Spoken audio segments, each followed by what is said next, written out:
From Sky Station Galaxy, to Puzzle Plank Galaxy, to Tall Trunk Galaxy, Super Mario Galaxy 2 is a game with tons of vibrant, colorful levels. But one level stands out as being almost the complete opposite. That level is Slimy Spring Galaxy. Slimy Spring Galaxy is a level in World 6. It's the last level before the final fight with Bowser. It's the only level in the game that requires you to not only feed a hungry Luma, but then complete the level it creates in order to access it. From the world map, the galaxy just looks like another water level. But is it? Join me as we take a deep dive, pun intended, into Slimy Spring Galaxy.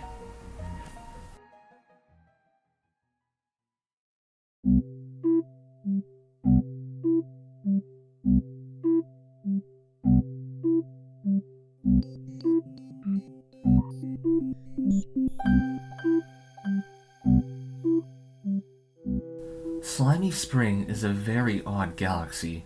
In other galaxies, you start off by shooting into the level from outer space, or whatever skybox the level uses.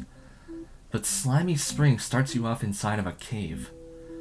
There is no other galaxy that does this in either of the two games. This is a minor detail that can be easy to miss, but I think it contributes to the atmosphere the level is trying to set. And when you look back, there's nothing to see but a thick blue fog. Additionally, the music heard in this galaxy is completely unique to this level. It's also unlike any other song in the game. It's hard for me to explain exactly how, but if you listen to it, you'll understand. It's a calm, almost sad song, with perhaps a little glimmer of hope in there. It's actually a relatively simple piece, but it fits the level perfectly. Anyway, once you get into the cave, the entire floor is covered in water. The area feels like it's been abandoned ages ago. There's nobody around but a couple of bats ahead. There's a pipe to the left and a question block to the right. With no way to go but forward, let's go down the slide. There are 3 coins to collect on the slide. There's a huge drop at the end, and you land into a pool of water. There's no turning back now. You'll see a trail of bubble coins, prompting you to go deeper. You'll grab a shell to go through the water faster. The coin trail leads to a part of the cave that is completely submerged. The coin trail ends, and you are left to traverse the underground waters. As you go deeper into the cave, you may start to realize something. In other levels, there will usually be at least 1 or 2 NPCs to talk to. But here, there's no one. You are alone. No Lumas, no Toads, no penguins even. But then, you'll realize something else. You're running out of air, and there's no air bubbles in sight. It now becomes a race against time to find some air by any means necessary. After weaving between the snoodles and urchins, and destroying a wall of blocks, your air meter will be almost completely drained. But then, you finally see it. An air bubble, and a launch star. The launch star takes you to the second half of the stage. You land on a stone structure, where there is a checkpoint. There's also Mr. Paragoomba, and while Mario and Mr. Paragoomba might have had their differences in the past, he's the closest thing to a friend Mario has seen for this whole level. I'm sure they'll be willing to get along just this once. Anyway, from here, the only option is to once again fall down the hole into the water below. Instead of the more natural grassy cave of the first section, this section is mostly made out of stone, concrete, and bricks. You once again grab a shell and try to reach the end without running out of air. This section is a little different though. The name of the game is to go through rings that give you a burst of speed without crashing into the walls surrounding them, destroying your shell. There are also a lot of boos around. After this, you reach a long tunnel that leads upwards. You finally see it, the light at the end of the tunnel. After once again weaving through the urchins, you reach the end.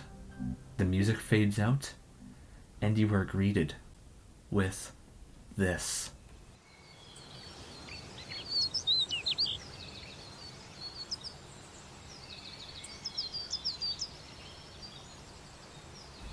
It's simply breathtaking.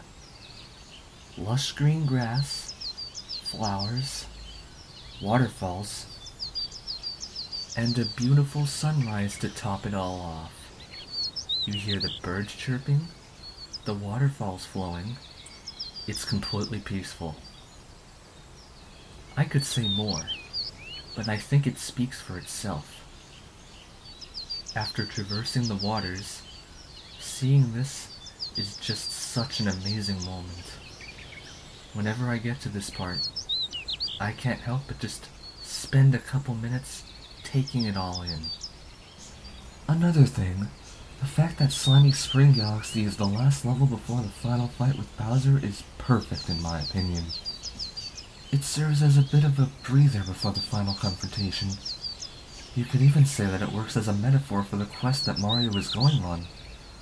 Mario was presented with a deep well of challenges throughout his adventure, risking his own life to save Peach and protect the universe from Bowser's wrath. That's what the rest of the galaxy represents. This area, though, it represents the bright future ahead. It's like it's saying, you've been through some tough times, but everything will be okay in the end. Now go and save your special one. At least, that's how I see it. To complete the level, simply hit the treasure chest with your shell to free Captain Toad, who will give you the star.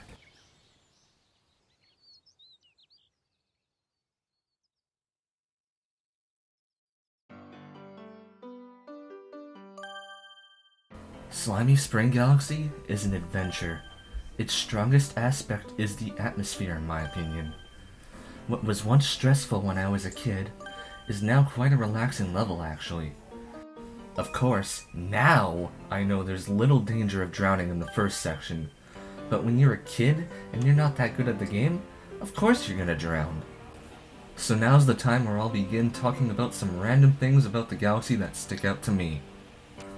To begin, Slimy Spring possesses quite possibly some of the most technically impressive visuals in Super Mario Galaxy 2. Hell, maybe some of the best visuals the Wii has to offer, period. Of course, the ending sunrise is beautiful, but just look at that beginning section. I think it's quite visually appealing, just in a different way. I also really like how the water looks here. Anyway, remember that pipe I mentioned? Let's talk about that pipe, because I think it really shows that Nintendo knew what they were doing with this level, and thought things through extensively. Inside the pipe is what appears to be a normal bonus room, but even this is quite different from all the other pipe rooms in the game. There are 9 chests, however you can only open 3 of them since you are only given 3 shells. From what I recall, no other pipe room in Galaxy 2 prevents you from getting everything all in one go. Another minor detail is that the music used here is not the cheerful music Galaxy 2 normally uses for the pipe rooms, but rather the more mysterious and ancient sounding pipe room music from Galaxy 1.